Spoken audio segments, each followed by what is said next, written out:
Ini pengasuh Rafa yang aku ceritain itu. Saya Sofi. Kok seperti ini sih pengasuhnya Rafa? Nggak kayak pengasuh anak. Bisa-bisanya kamu jelek-jelekin anak-anak saya. Apa-apaan ini? Kamu dari awal sebenarnya bukan pengasuh anak kan?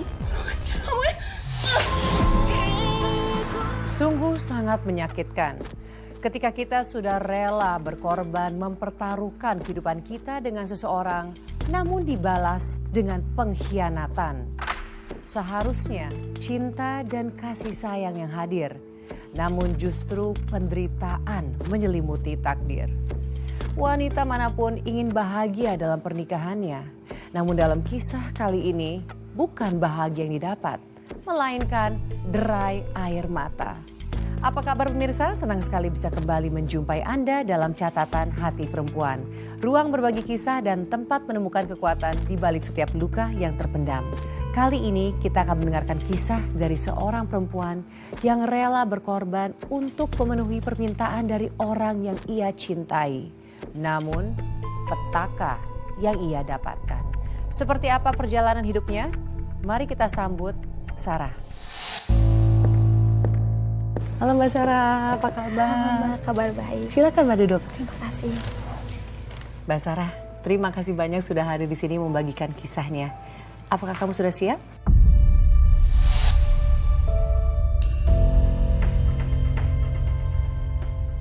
Siap, Mbak. Silakan Mbak Sarah.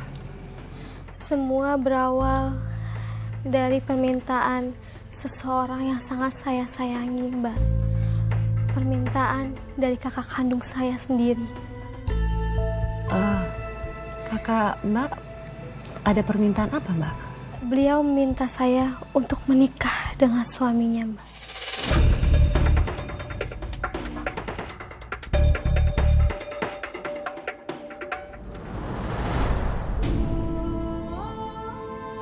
Aku hanya ingin meminta satu hal dari kalian.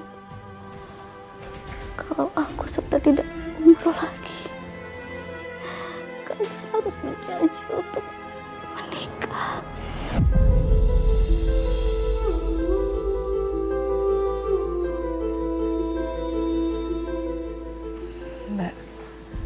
Mbak kenapa ngomong gitu sih? Kita masih bisa cari dokter spesialis, Mbak. Percuma, Dek. Mbak sudah berusaha bertahun-tahun.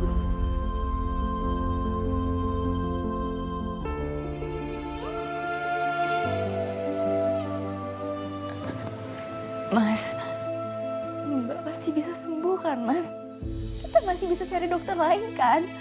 Masa mama udah keliling kemana-mana dan tetap nggak ada hasilnya. Nihil.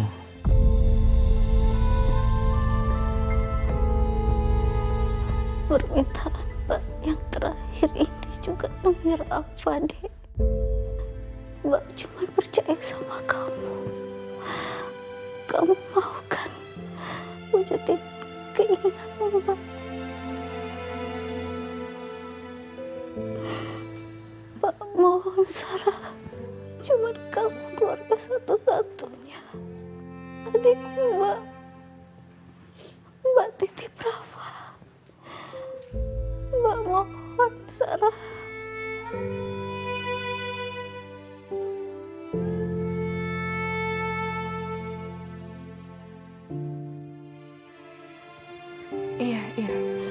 Iya, Mbak. Aku janji.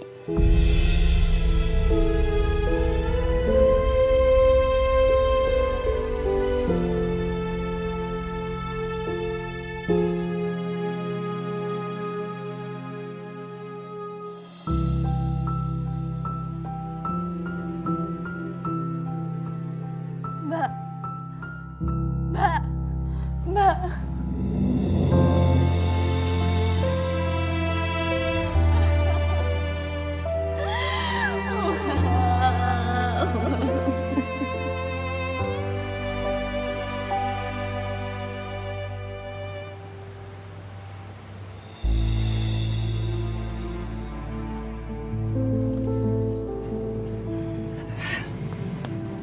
Sayang, ada suatu hal yang ingin aku sampaikan sama kamu.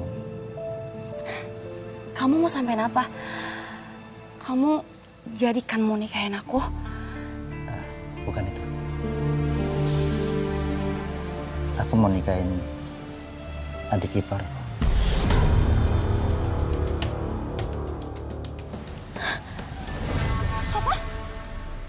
Kamu mau nikahin adik ipar kamu sendiri? Sayang, dia minta aku turun ranjang loh. Enggak. Aku nggak setuju ya. Kamu nikahin adik ipar kamu. Kamu udah janji sama aku, kamu bakal nikahin aku loh kalau istri kamu tuh meninggal. Sayang, aku juga nggak mau nikah sama adik ipar aku itu. Tapi mau gimana lagi? Ini semua cuma karena aku ingin dapatin harta dari almarhumah istri aku. Ingat, aku ada perjanjian pisah harta sebelum menikah. Sayang, kamu dengerin aku ya. Setelah aku dapat semua harta pengalihan warisan itu, aku akan talak Sarah dan aku akan nikah sama kamu. Dan kita akan hidup bahagia. Enggak mas, enggak. Aku nggak bisa terus-terusan ngalah kayak gini. Sayang, kamu mau kan nanti kita hidup dengan bergelimangan harta? Dan kita akan bahagia.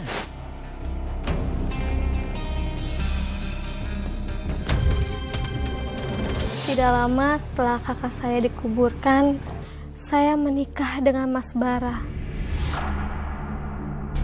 Saya nggak pernah menyangka, Mbak, saya akan menikahi kakak ipar saya sendiri. Bagaimana perasaan kamu saat itu, Mbak? Canggung yang jelas, Mbak. 4 tahun kakak saya menikah, saya sudah menganggap Mas Bara seperti kakak kandung saya sendiri.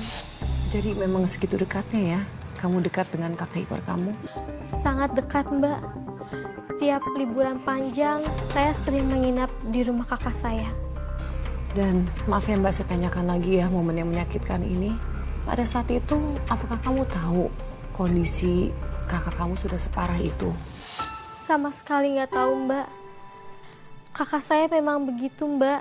Dia nggak pernah memberitahu masalah hidupnya. Ketika sakit berat selama setahun, saya malah terlambat untuk mengetahuinya, Mbak. Saya turut berduka Mbak. Semoga arwah kakak kamu sudah tenang di sana. Dan kamu pun juga sudah berjanji memenuhi permintaannya. Jadi kamu putuskan untuk menikah dengan kakak ipar kamu. Apakah kamu bahagia? Saya juga inginnya bahagia, Mbak. Tapi dari awal pernikahan saya sudah menjadi bahan gunjingan dari warga sekitar, Mbak. Rafa, hari ini Rafa seneng nggak ikut daycare? Senang, Tante. Kok masih panggil tante sih? Panggil mama ya? Ya, Mama. Ya emang ya semua ibu tiri sama aja. Mau adiknya sendiri, nggak bisa sayang seperti ibu kandungnya. Ibu ngomongin siapa? Ya jelas kamu, siapa lagi? Ibu kan nggak kenal saya. Kok bisa bicara seenaknya? Kok baper? Kan benar yang Bu Leli bilang. Kamu aja nitipin anaknya Intan di penitipan anak. Di mana-mana ya, ibu itu ngurusin anaknya sendiri. Jangan-jangan kamu juga kan yang bikin kakak kamu meninggal?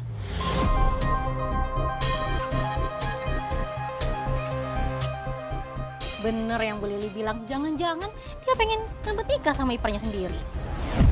Sakit hati sekali saya, Mbak. Omongan mereka sama sekali nggak bisa diredam. Setiap hari ada aja omongan mereka yang nyakitin, Mbak. Mbak sabar ya Mbak ya. Tapi kadang-kadang memang mulut tetangga. Apalagi yang sirik tuh nggak bisa kita atur Mbak. Tapi kan setidaknya pernikahan Mbak baik-baik saja toh. Itu yang paling penting kan? Enggak, Mbak.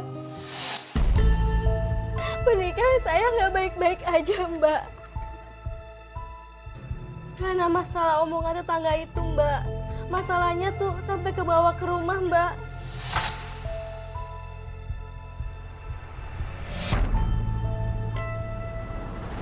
Lepasin aku, Mas. Sakit, Mas. Mas. Aku udah bilang sama kamu ya, jangan pernah titipin Rafa lagi ke daycare. Mas, udah berapa kali sih aku jelasin ke kamu? Aku nggak nitipin tiap hari. Kalau aku lagi WFA, aku urus di rumah. Kamu gak usah banyak alasan ya. Kalau kamu pergi ke kantor, tetap kan kamu titipin Rafa ke daycare? Kamu nggak tahu, kita jadi omongan warga sekarang. Ngapain diladenin sih? Omongan mereka itu nggak akan ada habisnya. Sarah, kalau saja kamu nurut apa yang aku ngomongin, semua ini akan terjadi. Mas, Rafa aja seneng di sana banyak teman-temannya. Aku nggak tega Mas kalau harus ninggalin dia di rumah sendirian. Cari pengasuh! Cari pengasuh itu nggak segampang itu. Kamu nggak lihat berita-berita sekarang? Aku takut Mas. Udah, soal cari pengasuh biar aku yang ngurus. Kamu gak usah ikut campur.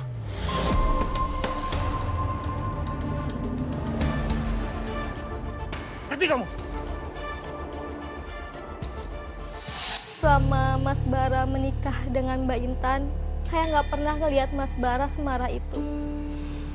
Lalu akhirnya setelah kamu mengetahui bahwa watak suami kamu keras sekali, apa yang kamu lakukan? Saya mencoba untuk mengimbanginya, Mbak. Saya tahu pernikahan kami itu terlalu cepat. Jadi kami belum saling mengenal karakter satu sama lain. Dan untuk permintaannya mendapatkan pengasuh untuk Rafa, akhirnya kamu memenuhi keinginannya. Iya, Mbak. Dan apakah pengasuhnya sesuai dengan yang kamu harapkan? Enggak sama sekali, Mbak. Ini pengasuh Rafa yang aku ceritain itu.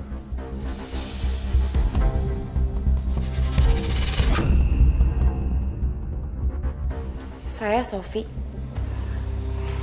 Sarah. Mas, boleh aku ngomong sebentar? Boleh.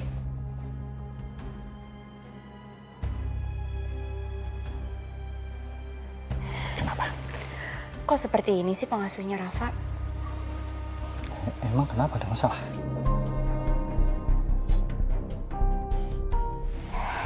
Mas, lihat deh penampilannya. Nggak kayak pengasuh anak. Terlalu berani. Aduh, Sarah. Kamu ini ngapain sih? Hal kayak gini aja dibahas. Kamu itu jangan berlebihan ya. Yang penting dia bisa kerja buat ngurus Rafa. Gak ada tapi-tapi. Lalu bagaimana dengan babysitter yang dipilih sama suami kamu? Apa bagus kerjanya? Babysitter yang dipilihkan suami saya benar-benar menguras kesabaran saya, Mbak. Oh, memangnya kenapa, Mbak? Apa dia nggak bisa kerja? Kerja sih, Mbak. Tapi nggak seperti pengasuh profesional. Sebenarnya saya nggak mempermasalahkan itu. Asalkan kebutuhan Rafa terpenuhi. Tapi kelakuannya itu loh, Mbak. Memangnya apa yang terjadi sih, Mbak?